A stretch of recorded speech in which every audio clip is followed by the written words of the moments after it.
esamphambili ngalesikhathi omunye umsindo befuna ukumbiwe isidumbu sikaMbongeni Ngema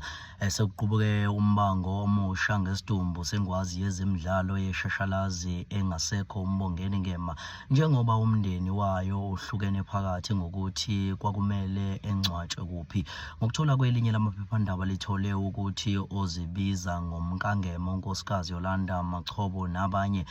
amalunga akwaNgema sebeqashe ummeli uadvocate Christopher Shangu ukuba afake isicelo sokuba kumbiwe isidumbu saleli qhawe emathuneni aseHero Agro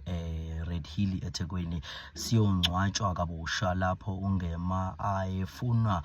ukufihlwa khona esigodini sasenhlwathi kwaHlabisa. uShabangu ucashunwe ethi kuseni ukuthi angadingida lolu daba ngemithombo